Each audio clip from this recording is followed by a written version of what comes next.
Би ерөнхий сайдад өнөөдөр хатуу хэлсэн. За та уучлахгүй бол нэг хэрэг. Таны одоо уучлалтыг авснаар би бол те үг үзэл бодлоо илэрхийлэхээс ухрахгүй шүү. Үргэлжийн яг өмнөх шигээ цаашид ч яг дутагдлын хажуугаар дуу өнгөрөхгүй гэдэг шиг буруу зөрүү асуудал дээр би дуусаар байх болно. Би чуулганы нээлтэн дээр л дуурж эхэлсэн. Би төсвийг эсэргүүцсэн, би тэр гүйцэтгэлийг эсэргүүцэх байх үү те одоо шүүмжилсэн гэж ярих юм уу? Тэгэхээр миний байр суурь бол хизээж өөрчлөгдөхгүй. Тийм ч учраас би бүлгийн удирдлагатай цуг уулзсан байхгүй юу? Түүнээс биш хуваараа одоо би тэр уулзах ямар шаардлага байхгүй, огт байхгүй. Бүлгийн удирдлага энэ асуудлыг авч үзэж те энэ чинь хоёр гишүүн эсвэл хоёр хувь хүний асуудал биш, энэ чинь хоёр институт хоорондын асуудал байна гэж авч үзсэн учраас асуудал бол бүлгийн хэмжээнд очсон шүү дээ. Тийм ч учраас бүлгийн удирдлагын хамт уулзсан. Хуваараар ямар ч уулздаг байхгүй, мөн төрүүхэн өглөөхөө уулзсан. Тэгээ бүлгийн удирдлага өөрөө байсан. Бит хоёр уулзаад гараад тэгээ за ямар ч байсан хувь гишүүнийхээ хувьд бол одоо хувь гишүүнээс те Баярмаа гэдэг гишүүнээс бол уучлалтыг бол гуйсан. Тэгээ би ямар ч байсан тэр уучлалтыг бол хүлээж авсан.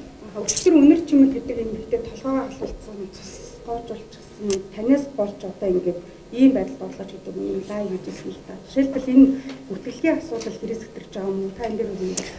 Хэрэг сэтэрч байгаа. Үнэхээр хэрэг сэтэрж байна. Одоо эцсүүлдээ ер нь бол 5 өдөр болсон явдлын маргааш хагасаа насны хэлсэн л дээ та бүхэн санаж байгаа бол нэг хоёр иргэнээс яриа аваад те Баярмаа гишүүний буруу гэж хэлсэн шүү дээ. Энийг бол би маш системтэйгээр хийж гэнэ гэж хардах бүрэн үндслэлтэй өнөөдрийг хүртэл хийж гэн. За би тэр үнэр чим гэдэг хүний асуудлыг би хараагүй л дээ.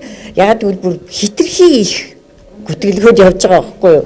Тэр болгоо би хөөж бараг харахаач байла сүулдэ. Гэхдээ нэг эмзэглүүлж байгаа юм бол миний охин руу миний гэрэл рүү орж ийн. Миний охины нэрийг хаанаас олсон юм? Хин миний охины нэрийг өгсөн юм? Гэдэг асуулт маш ноцтой. Тэгээд яхаараа энэ тэрний хүүхэд мөн биш гэдэг асуудлыг сүхтийн. Энэ охин одоо амиа хорлохын тэр асуудал үүсвэл яах вэ? Гэдэг асуудлыг бас тавина шүү дээ. Би ер нь хийн юм болоо гэдэг асуулт тавьж магадгүй шүү дээ тэр хүүхэд. Тэр бүрүүд яриад юм чимээгүй байх асуудал. Өө тэгэлгүй яах вэ? Би бол тэгж бодож байгаа. Та өнгөрсөн хугацаанд ингэж бүртгэсэн. Тэгээ эцсүүлд нь би бол ер нь бол айгаагүй штэ. Би бол байр сууриа илэрхийлсээр л байсан. Тэгээ яг эцсүүлд нь уржиг тэр хагасаа өдөр охиныг энэ асуудлаар оролцуулсан. За тэр баяр цагт гишүүнтэй холбох манай нөхрийг оруулахыг би бол бүр хайж байгаа байхгүй юу. Зөв хүүхдийг энэ асуудал руу ингэж гутгаж байгааг бол би үнэхээр хүлээн зөвшөөрч чадахгүй. Миний охины нэрийг хэн хаанаас өгөв гэдэг асуудал чинь маш ноцтой шүү дээ. Яг бол хаач байхгүй юу. Би өөрийнхөө хувийн мэдээллийг энэ юунд өгж байгаа шүү дээ. Одоо энэ улсын хурлд өгж байгаа тийм үү? Өөрийнхөө нөгөө анкетыг. За магадгүй хасхом гэдэг тэгээд ингээд анх сонгуулийн ерөнхий хороонд өгсөн. Өөрөөр би охиныхоо нэрийг одоо хүнд ч хэлээгүй. Гэтэл миний охины нэрийг олж аваад ингэж нэгдэг бол за дээрэс нь би нэг зүйлийг хэлэхэд тэр гүтгсэн гүтгэлгийг ороод харахаар шээрүүд байгаа юм. Тэр шээрүүдийн ингээд үтсэн чинь дандаа тийм 20-30 мянга 40 мянган дагагчтай дандаа тийм группүүд рүү шеэрлждэг юм билээ. Бүр өсө битүү. Өөрөөр хэлбэл энэ хуурамч гүтгэлгийг ард иргэд рүү тарааж штэ. Бүр тарааж байгаа байхгүй. Зүгээр нэг бичээд орхих биш. Гэ бүр тарааж ийн гэдэг чинь бол энэ бол маш ноцтой асуудал байхгүй юу?